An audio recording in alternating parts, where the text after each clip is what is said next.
berseru pada Allah Maha Tinggi, semua makhluk tunduk padanya. Pujian bagi Raja mulia, ku angkat tangan baginya, juru selamat bagi dunia. Salibmu selamatkanku, taklukkan maut, kalahkan musuh. Salibmu bebaskanku, karya terbesar di hidupku. Ku yakin kemenangan terjadi sekarang ini, di tempat ini. Ku puji Yesus Tuhan, sebab Dia yang membebaskanku, kemenanganku.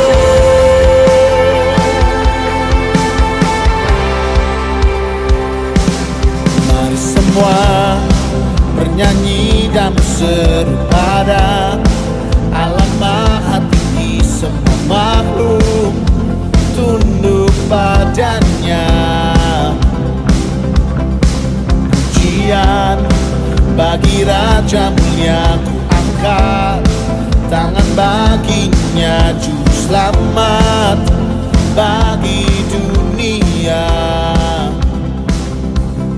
Salibmu selamatkanku, taklukkan maut, kalahkan musuh. Salibmu bebaskanku, karya terbesar di hidupku.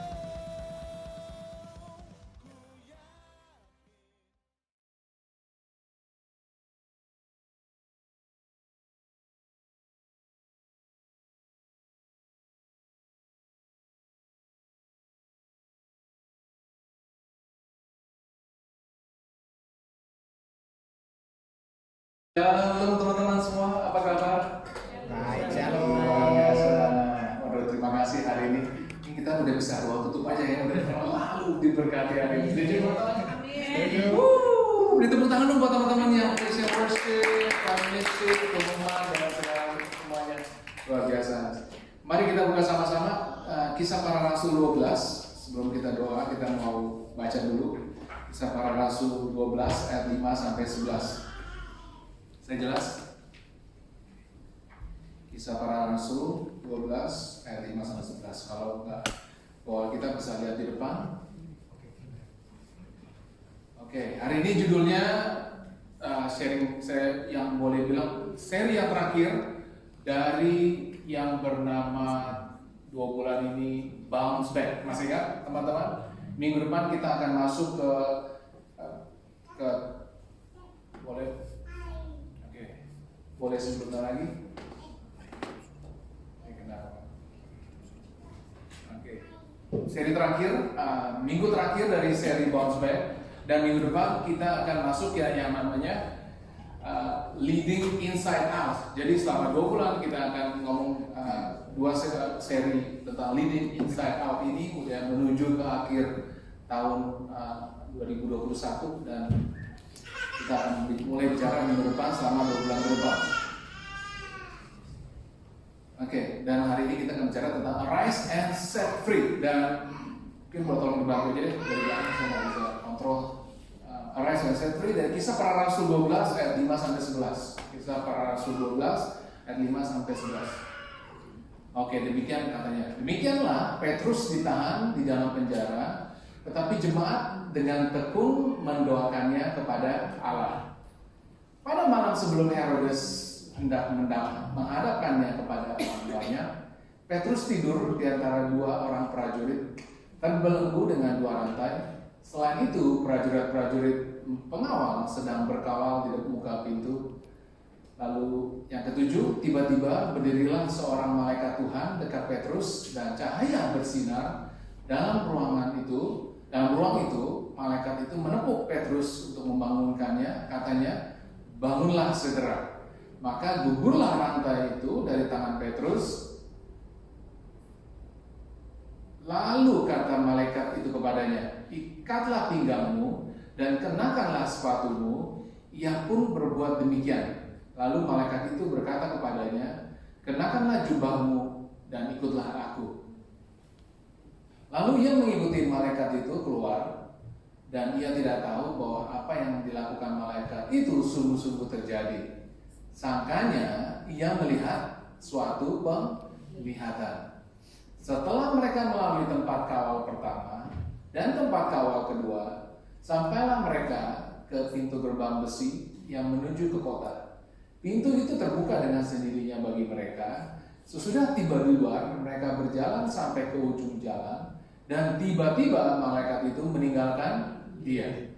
Terakhir, setelah sadar akan dirinya, Petrus berkata, sekarang tahulah aku benar-benar bahwa Tuhan telah menyuruh malaikatnya dan menyelamatkan aku dari tangan Herodes dan dari segala sesuatu yang diharapkan orang Yahudi. Mari kita berdoa. Terima kasih Tuhan buat hari ini kami bisa masuk ke minggu yang terakhir dari series Bounce Back.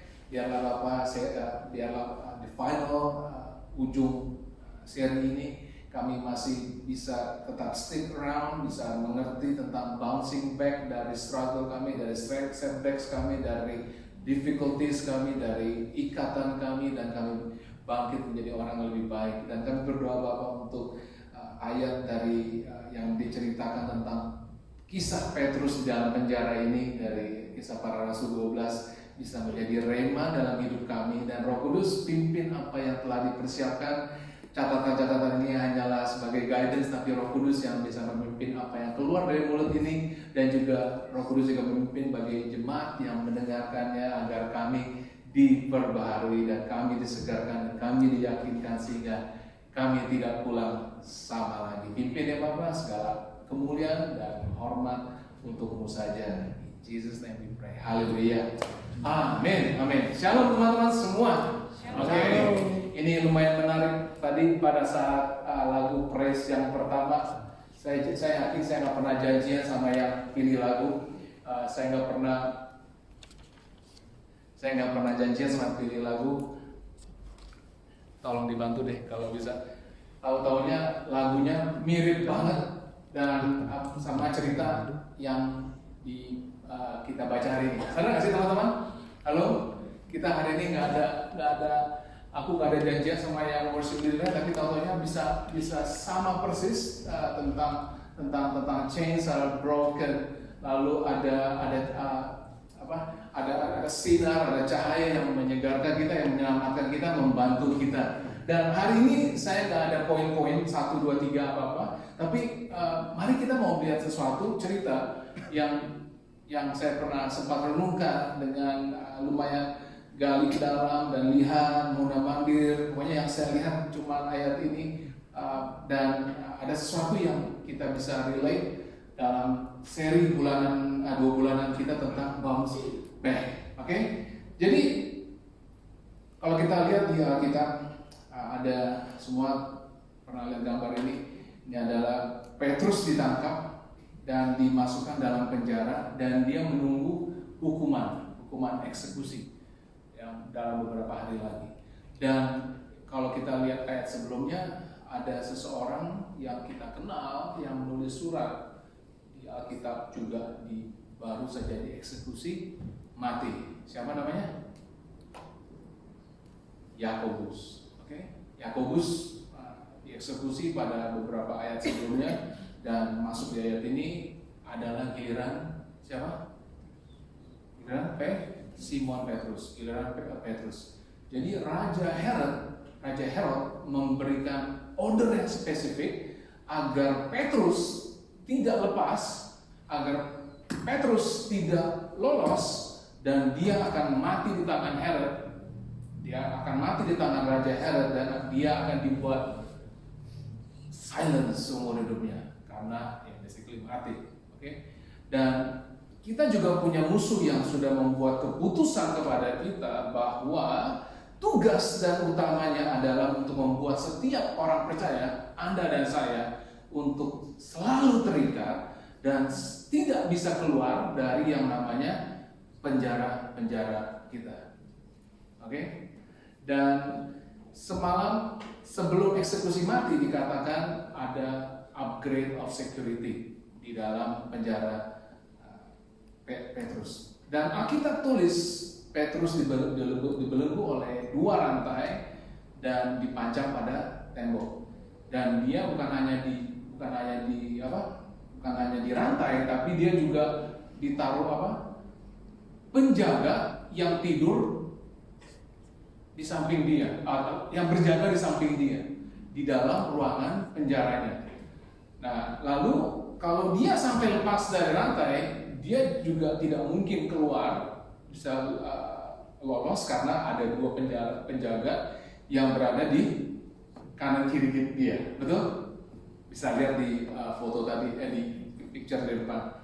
Lalu di luar depan pintu penjara ada, di dalam pintu ruangan penjara itu ada pintunya, dan di luar pintu penjara itu ada lagi yang mengawal ruangan penjara itu. Dan pendek cerita, bukan hanya itu, ada lagi begitu sampai di luarnya ada pintu besi yang besar. Oke? Dan Petrus ditaruh dalam satu tempat yang security-nya sempat sangat strict. Ya teman-teman, saya ngelihat ini kelihatannya lebih strict dari penjaranya Lupin. Oke? Ada yang nonton Netflix beberapa ini? Ada yang nonton Lupin? Iya, saya nonton tuh. Saya nonton sama Yosi sempat minggu lalu sampai hampir selesai, hampir selesai. Dan penjara ada satu scene gitu yang di penjara dan begitu mudahnya dia masuk dan begitu mudahnya dia keluar. Tapi dalam hal ini ceritanya hampir sangat tidak mungkin dia bisa keluar dari situasi yang dia harus lewati. Oke? Karena dia yang pertama dia di rantai. Dan bukan hanya kalau seandainya dia lepas dari lantainya, apa yang harus dia lewati? Ada penjaga. Kalau dia sampai bisa mengelabui penjaganya, dia harus keluar dari ruang penjaranya. Dan dalam ruang penjaranya, di luar ruang penjaranya ada lagi pengawalnya.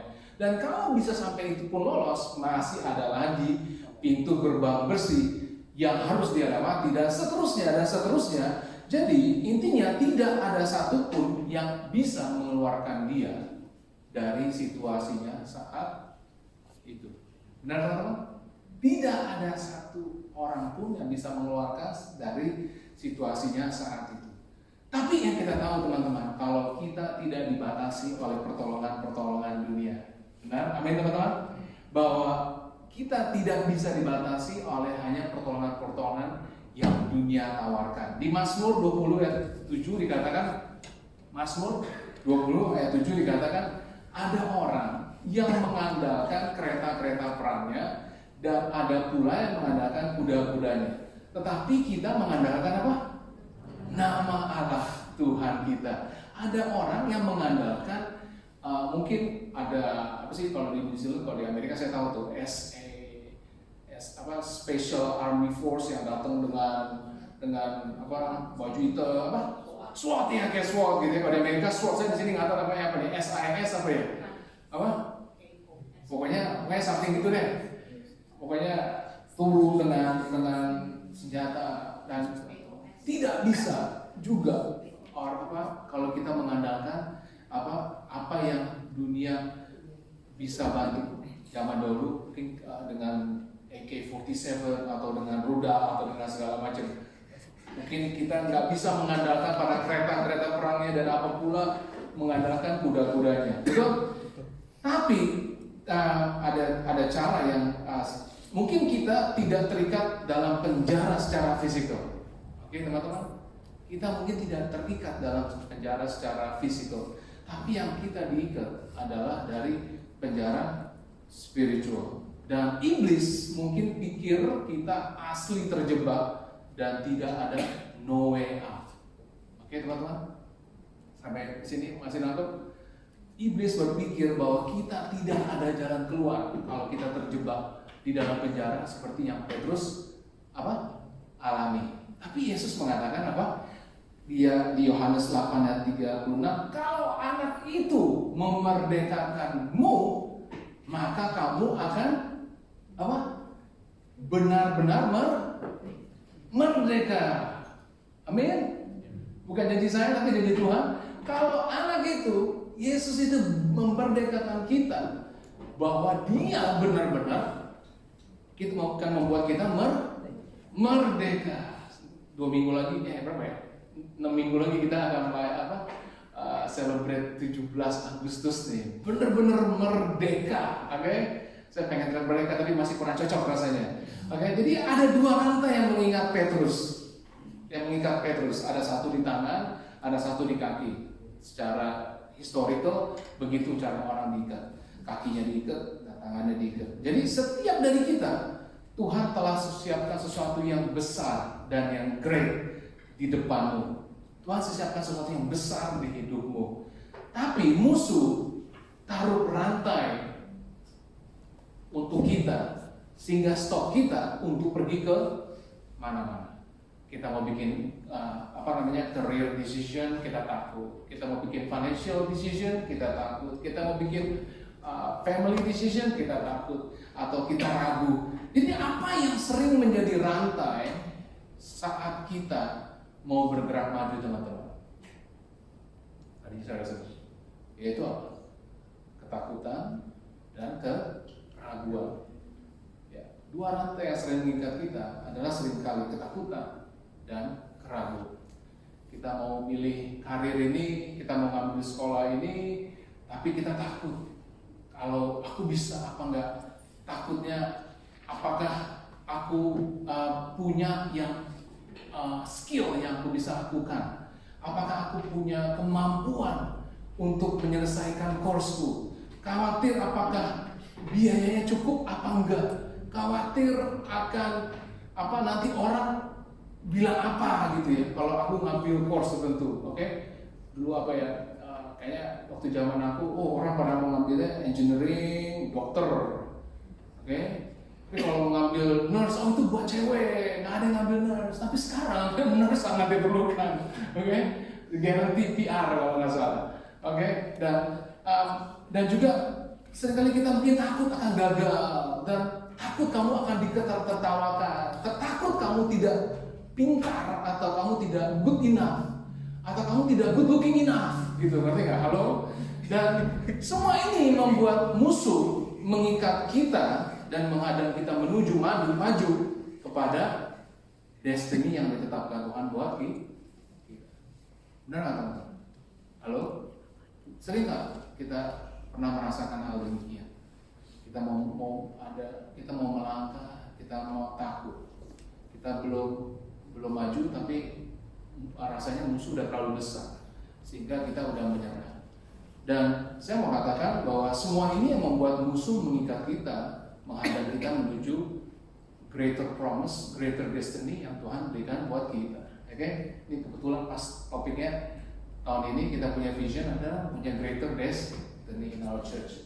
Oke, padahal Alkitab jelas katakan bahwa Roh Tuhan tidak membiarkan kepada kita roh ketakutan. Betul? Tetapi malah sebaliknya. Roh yang membangkitkan apa? Kekuatan, membangkitkan kasih dan ketertiban. Ada kekuatan, teman-teman. Oke? Apa Anda inspired sekarang saat ini? Oke? Apakah ada sesuatu yang Anda mau lakukan tapi belum bergerak saja udah takut? Sebelum bergerak aja udah rasanya nggak berani gitu ya. Padahal kalau teman-teman udah bilang, aduh lu tuh pinter banget, lu tuh cerdas banget, kayaknya otak lu encer banget gitu ya. Dan you should do it. Dan saat kita udah lewati dari masalah fear dan ketakutan dan keraguan tadi, setelah seandainya kita berhasil lolos dari rantai tadi, masih ada 2 penjaga di samping kita yang akan menghadang kita atau mengintimidasi kita atau akan mendiscourage kita, akan mengintimidasi kita, akan discourage kita untuk bergerak even lebih maju. Nangkap nggak, teman-teman?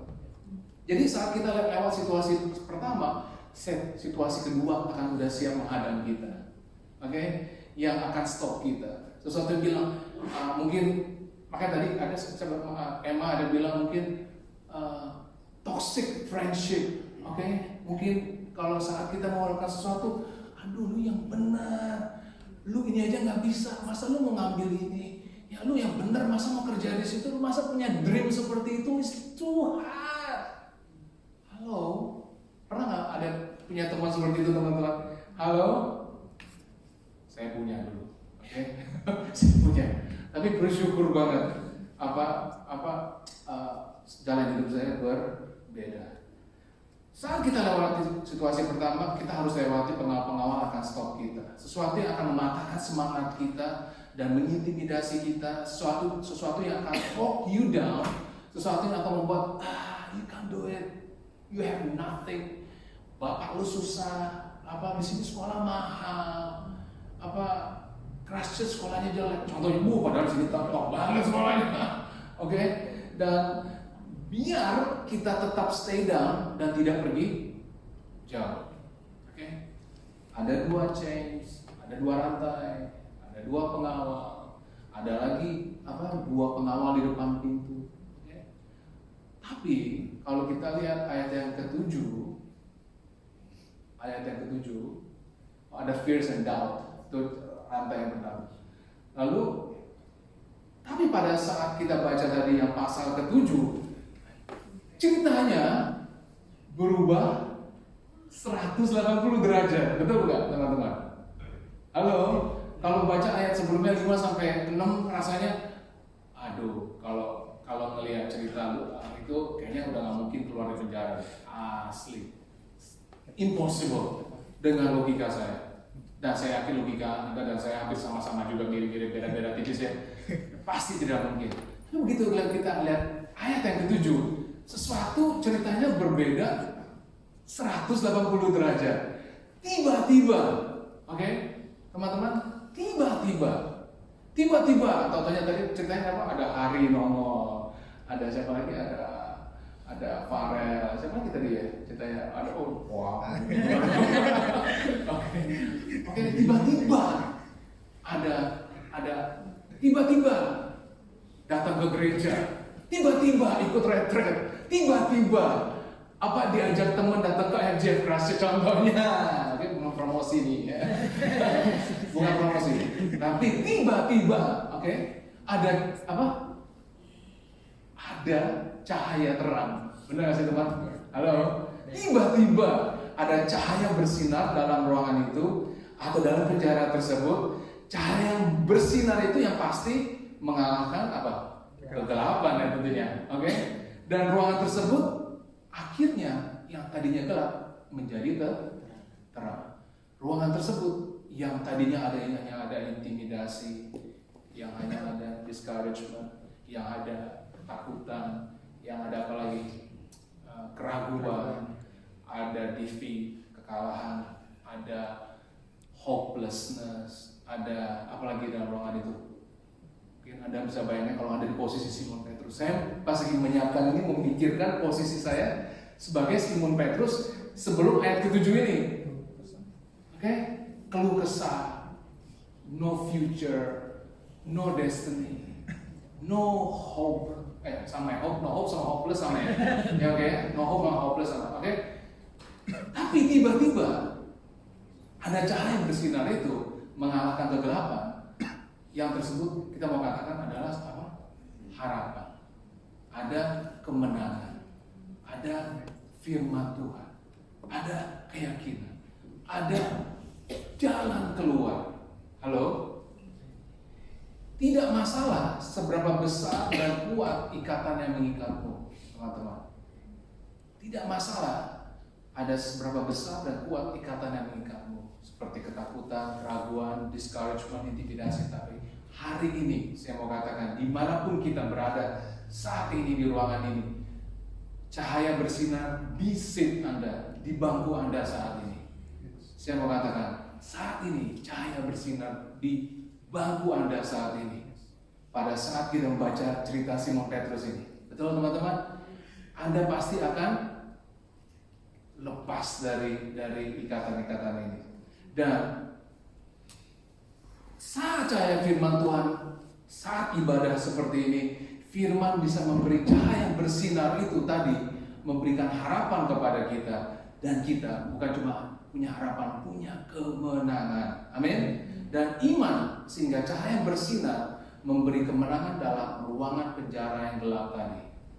Oke? Apakah udah mendapat satu sense of hope, fullness? Halo, teman-teman?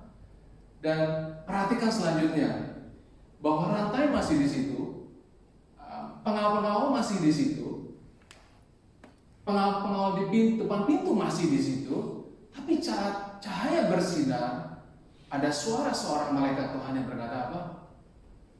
Bangunlah segera. Arise.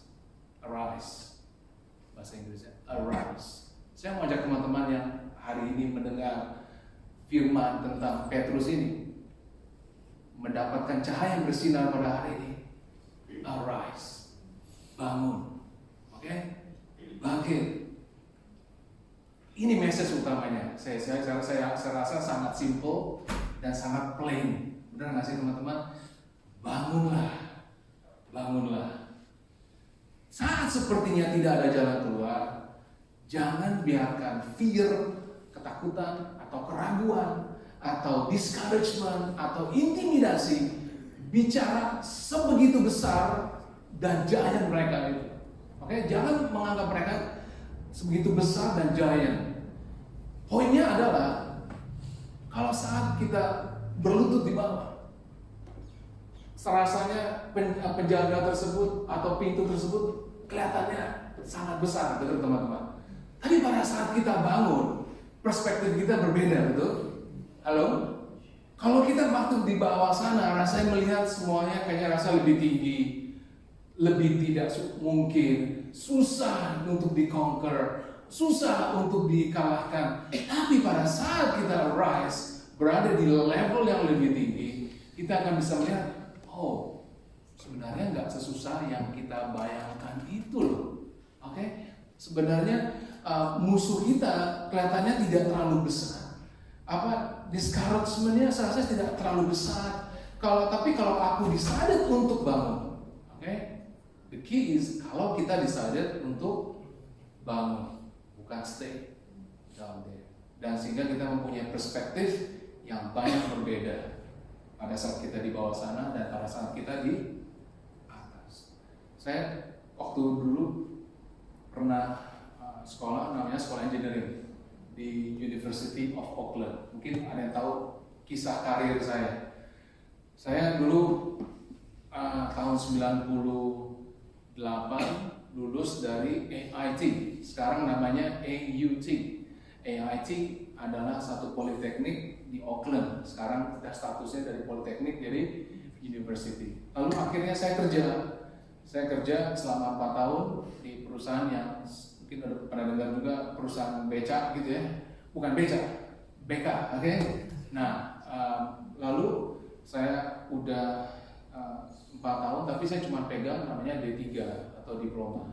Lalu saya berpikir saya punya tujuan datang ke New Zealand ya punya bachelor degree. Saya punya tujuan bachelor degree. Tapi saya masih ingat waktu tahun sebelum saya masuk ke AIT itu, saya bertanya mau masuk ke sana, dibilang yang overseas students cuma 3 orang cuma 3 orang yang bisa masuk, yang mereka prioritaskan New Zealander dan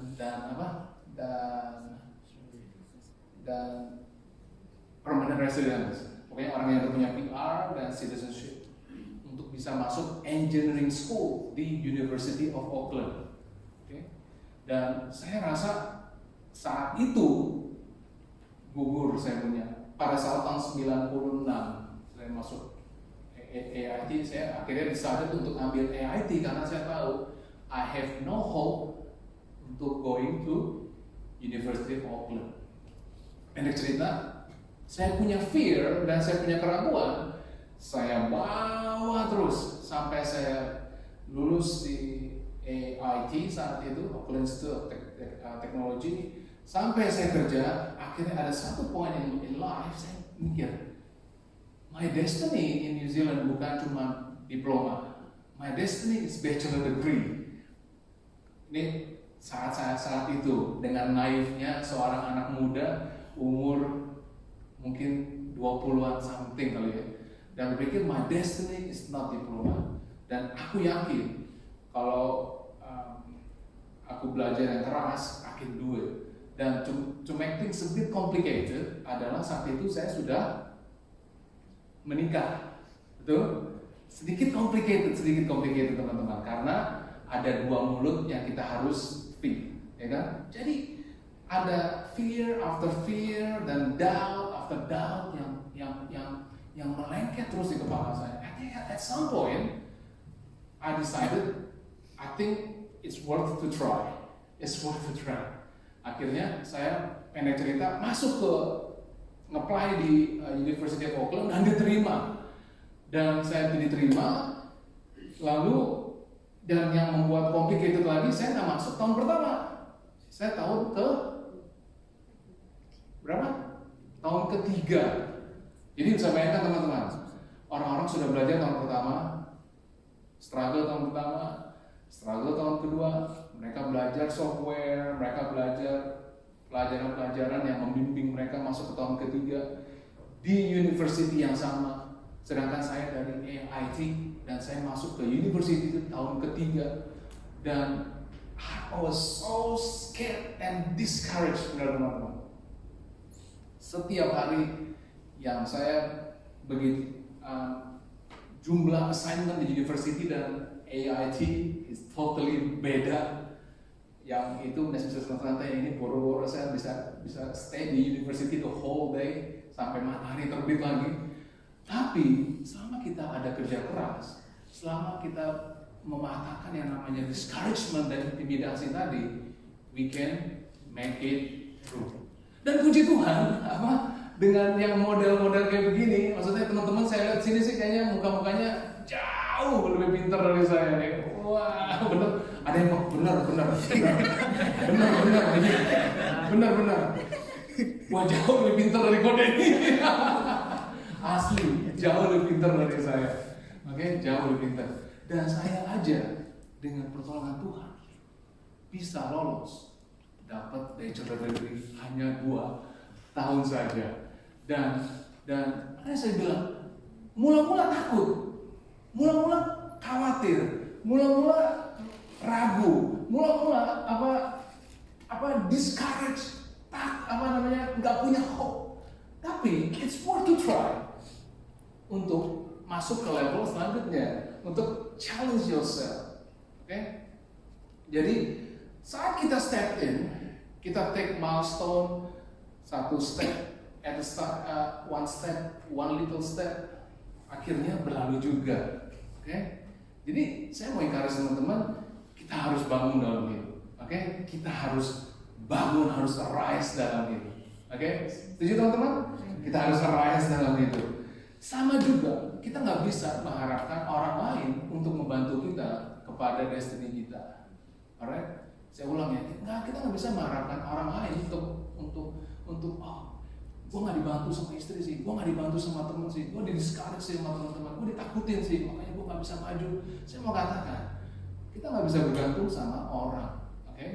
Kita nggak bisa mengandalkan apa tadi, kereta perang dan kuda-kudanya. Tapi yang kita bisa bergantung adalah nama Allah. 30 tahun orang lumpuh di pinggir kolam Bethesda. 38 tahun orang duduk di pinggir kolam Bethesda untuk menunggu orang lain mengangkat dia dan menyemburkan dia di kolam pada saat ada ripple pertama, reak pertama, agar dia bisa mengalami kesembuhan. Nggak bisa, bukan? Kita harus quit waiting, ya nggak sih? Kita harus stop nunggu orang lain membantu kita untuk get kemenangan tersebut. Kita harus rise up, kita harus bangun. Oke teman-teman? Jadi kita tidak tahu apa yang terjadi pada pengawal-pengawal tersebut. Kembali ke cerita tadi, kita nggak tahu apa yang terjadi pada pengawal-pengawal tersebut. Kita nggak tahu apa yang terjadi, apakah mereka tertidur atau terbunuh atau ketakutan sehingga dia kabur. Kita nggak tahu ceritanya, di Alkitab nggak ditulis. Tapi sesuatu hal yang penting yang saya lihat di sini adalah mereka tidak mendapat spotlight, betul nggak? Pada saat cahaya tersebut hadir dalam kegelapan tersebut. Halo? Mereka nggak dapat spotlight. Hal-hal yang menahan dan menghentikan Petrus selama ini, selama dia di dalam penjara, hopelessness, tidak menjadi satu masalah lagi pada saat malaikat Tuhan katakan, arise, bangun, ikat pinggangmu, pakai sepatumu, kenakan jubahmu. Discouragement, intimidasi tidak menjadi signifikan lagi. Betul teman-teman? Segala ketakutan, keraguan bagi Petrus tidak menjadi signifikan lagi, tidak menjadi sesuatu yang penting lagi. Dan di ayat yang ke-10, di depan katakan, pada saat Petrus berdiri, tahu ceritanya bahwa dia punya rantai mengikat dia, rontok, dibilang, disuruh memakai perlengkapan-perlengkapannya, disuruh berjalan menuju pintu besi, menuju keluar dari penjara, menuju pintu besi, dan akhirnya keluar. Mereka tidak perlu pusingkan tentang gerbang besi yang besar tersebut. Halo? Udah nggak teman-teman? Alkitab menulis apa? Pintu itu terbuka dengan sendirinya. Tahu nggak teman-teman? Kalau Anda ke shopping mall, begitu masuk pintu kaca yang kebuka sendiri, ini inspirasinya dari ayat Alkitab loh. Oh nanti pulang ke rumah, itu tau gak lu Alkitab yang bikin itu loh. Kagak. Enggak, maksudnya terbuka sendiri. Benar gak sih? Terbuka dengan sendirinya bagi mereka. Mereka tidak perlu pusingkan tentang gerbang besi tersebut. Pintunya sudah tidak terkunci. Pintu untuk destinimu, pintu untuk masa depanmu sudah di-unlock, teman-teman. Halo? Amin? Pintu untuk destinimu sudah di-unlock sama Tuhan. Tuhan cuma tinggal tunggu kamu ambil the first step of faith. Halo? Yes? Sudah dibuka, teman-teman. Kamu cuma perlu satu step of faith. Saya tidak perlu pusingkan bagaimana pintu tersebut terbuka, seberapa berat pintu tersebut, bagaimana pintu tersebut terbuka. Yang perlu kita lakukan adalah ambil satu step. Benar teman-teman? Pintu demi satu akan terbuka pada waktu yang tepat dan pada tempat yang tepat. Sampai pintu besi yang terakhir. Your job is to keep moving. Halo? Your job is to keep moving. Dan saya mau tutup bagian poin yang terakhir. Saya mungkin mau datang fresh worship. Ini bagian yang paling menarik yang saya bilang dari seluruh cerita ini. Di ayat yang ke-9. Ayat yang ke-9. Dengar baik-baik. Ini saya bilang buat saya sesuatu yang menarik. Dan sangat encourage saya.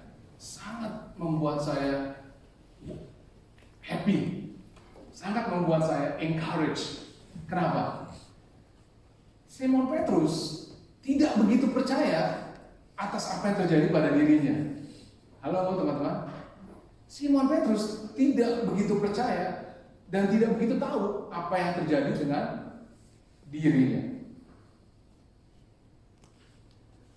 Aku pikir Simon Petrus itu dia mempunyai giant faith, iman yang sangat besar sehingga dia bilang, dalam nama Yesus pintu gerbang ini bisa rontok, rantai bisa rontok, penjaga bisa tidur, lalu keluar tidak ada orang, mungkin lagi ke toilet mau kemana, atau pada saat yang tepat dengan my big faith. Sebagai Simon Petrus, orang yang pernah berjumpa dengan Yesus, orang yang dikatakan batu karang, halo, orang yang pernah deny Yesus, punya giant faith karena dia bersama-sama dengan Yesus. Tapi di cerita ini, aku Aku pikir faith-nya Simon Petrus itu greater dari faithku. Aku pikir imannya Simon Petrus lebih besar dari imanku. Dia katakan dia tidak tahu apa yang dilakukan malaikat itu sungguh-sungguh terjadi. Sangkanya ia melihat suatu penglihatan. Sangkanya dia cuma bermimpi. Dia pikir dia cuma bermimpi. Karena kelihatannya is too good to be true. Halo, teman-teman. Pada saat Simon Petrus mengalami the journey, bagaimana dia ininya rontok, dia berjalan, tidak ada, semua pintu terbuka satu demi satu. Tidak memerlukan a big faith, tidak perlu memerlukan the greatest faith. Cukup hanya dengan little faith. Itu pasti akan terjadi. Dan itu sungguh-sungguh terjadi. Sometimes kita berpikir bahwa it's too good to be true for us to stay in New Zealand. Sometimes it's too good to be true untuk kita bisa melewati exam kita. Sometimes it's too good to be true untuk bisa avoid divorce. Sometimes it's too good to be true untuk bisa didik anak lebih baik. Sometimes it's too good to be true. Tapi with only a little faith, asal kita tetap bergerak maju, despite of discouragement, despite of intimidation, cukup dengan little faith, rantai tangannya lepas. Cukup dengan little faith, pengawal-pengawalnya hilang. Cukup dengan little faith, gerbang besi yang berat, yang besar, terbuka dengan sendirinya. Cukup dengan little faith, dia yang tadinya terbelenggu bisa walk out as a free man.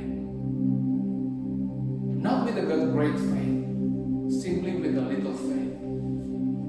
A miracle destiny will achieve, we made. Untuk saya, rantai sudah gugur, pintu sudah terbuka. Bagaimana dengan Anda? Setiap kali terus terang sampai saat ini, saya stand on this pulpit. Saya masih kadang-kadang saya merasa khawatir. Apakah saya bisa deliver the message? Apakah saya bisa mengubah someone's life? Apakah saya bisa teman-teman datang ke sini bisa membawa sesuatu yang baru? Apakah pulang diubahkan, datang tidak sama lagi pada saat waktu keluar tidak sama lagi waktu pada saat sometimes I have a lot of fear. Aku ada ketakutan, ada keraguan. Tapi listening to voices, mendengar suara-suara, seringkali mendengar ketakutan of failure, ketakutan kegagalan, ragu akan my ability, ragu dengan my anointment, ragu dengan His power. Saya mau katakan, roh yang ada di dalam kamu lebih besar daripada roh yang ada di dalam dunia ini. Dia akan do big miracle. Dia akan bisa lakukan big things for your life. Mari kita tundukkan kepala. Terima kasih Bapak. Terima kasih Yesus. Kami percaya ya Tuhan. Pada saat kami membaca kisah story, cerita tentang Simon Petrus ini, bagaimana dia terbelenggu dalam penjara, dari yang hopelessness menjadi hopefulness. Kami yakin Bapak, sesuatu yang tidak mustahil setelah Kau berikan buat kami. Dan kami yakin pada saat ini kami pasti punya banyak dreams, punya banyak visions dalam hidup kami yang kami mau achieve. Kami yakin Bapak, selama ini align with your path, selama ini align dengan panggilan-Mu. Aku yakin pada saat kami tetap bergerak maju, tidak ada rantai yang bisa menahan kami. Selama ada kami masih mau ambil the first step, selama kami mau ambil the next step, step after step, pintu akan dibukakan pada waktu yang tepat, pada tempat yang tepat. Tidak ada orang yang bisa intimidasi kami untuk menuju pada destiny kami. Tidak ada satu orang pun yang bisa mengganggu kami, yang menahan kami untuk menuju destiny yang Kau tetapkan buat kami. Ajar kami Tuhan, ajar kami seperti Simon Petrus. Kami yakin dengan biji sesawi kami bisa memindahkan gunung. Dengan little faith kami bisa do a great things in my life. Kami percaya bahwa pada saat ini, pada momen ini, di dalam ruangan ini ada cahaya yang bersinar, di setiap bangku yang diduduki, sehingga kami dibebaskan, kami diberi kemampuan, kami diberi kelegaan, kami diberi hope, kami diberi encouragement, kami bisa hidup berkemenangan. Terima kasih Bapak, biarlah Bapak kami pulang tidak sama lagi, kami diperbaharui dalam faith kami, dan kami bisa berjalan menjadi orang yang lebih baik, menjadi orang yang dengar-dengar, orang yang lebih fruitful dalam hidup kami. Terima kasih Bapak, in Jesus name.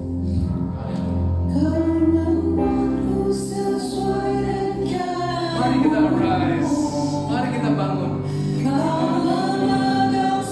Musim hidupku, ku serahkan semua kekhawatiranku, ku milikmu.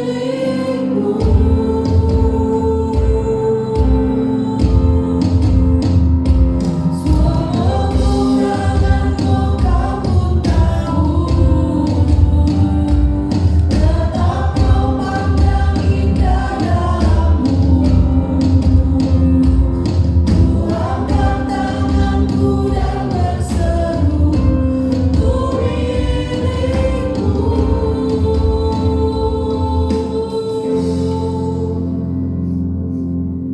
Ya Tuhan, ku teringat ya Bapak, pada saat ini ada beberapa teman kami yang punya sanak saudara di Indonesia yang sedang tidak enak badan, terkena COVID saat ini.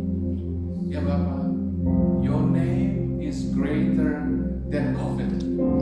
Your name is greater than pandemic. Dan kami percaya Bapak, Engkau sudah membayar lunas sakit penyakit di kayu salib. Dan saat ini juga kami percaya tidak ada yang bisa musuh bisa mungkin mengatakan bahwa akan ada masalah besar, akan ada problem besar, akan ada kesehatan yang masalah besar. Dan kami yakin ya Bapak, kami masih dalam pelindungan-Mu, dan Kau masih melindungi kami. Kau ini sama juga masih akan melindungi keluarga kami. I speak blessing buat mereka Bapak, I speak healing ya Tuhan buat anak saudara kami, my brothers, my sisters di Indonesia atau di luar negeri dimanapun juga. Pada saat ini kami tahu Bapak begitu besar news berbicara tentang COVID, tapi kami yakin ya Tuhan, tidak ada yang lebih besar dari nama Allah. Kami tidak bisa mengandalkan kereta-kereta perang, kami tidak bisa mengandalkan kuda-kuda, tapi di dalam nama Allah ada kesehatan, di dalam nama Allah ada kebenaran. Terima kasih Bapak, sidang jemaat keluarga Allah, jika Engkau mendengarkan suara Tuhan Allahmu dan melakukan dengan setia segala perintah yang disampaikan pada hari ini, maka Tuhan Allahmu akan mengangkat Engkau di atas segala bangsa di bumi. Diberkatilah Engkau pada waktu masuk dan diberkatilah Engkau pada waktu keluar. Tuhan akan membiarkan musuhmu yang maju berperang melawan Engkau terpukul kalah olehmu. Bersatu jalan mereka akan menyerang Engkau, tetapi bertujuh jalan mereka akan lari dari hadapanmu. Tuhan akan memerintahkan berkat ke atasmu, baik di dalam lumbungmu, dalam segala usahamu, dan di dalam studimu. Tuhan akan membuka bagimu pembenaran yang melimpah, yang di langit untuk menurunkan hujan bagi masanya, dan memberkati segala pekerjaanmu, sehingga engkau memberi pinjaman kepada banyak bangsa, dan engkau sendiri tidak meminta pinjaman. Tuhan akan mengangkat engkau menjadi kepala dan bukan menjadi ekor. Engkau akan tetap naik dan bukan turun. Diberkatilah keluargamu serta hubunganmu dengan mereka. Rumahmu selalu dipenuhi dengan sukacita, urusan iman, pengharapan, dan kasih. Kuasa Roh Kudus menyertai engkau selama-lamanya. Semua diberkati Tuhan, katakan amin.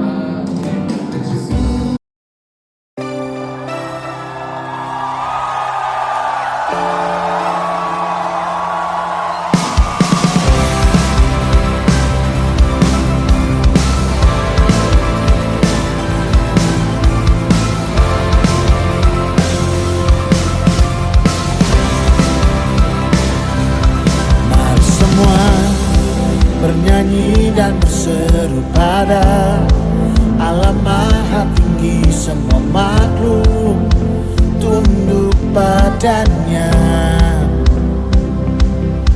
Pujian bagi Raja Mulia, ku angkat tangan baginya, Juru Selamat bagi dunia.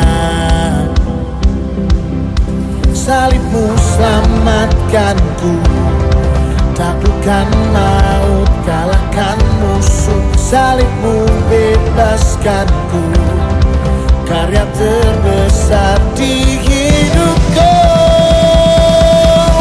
Ku yakin kemenangan terjadi sekarang ini, di tempat ini. Ku puji Yesus Tuhan sebab Dia yang membebaskanku, kemenanganku.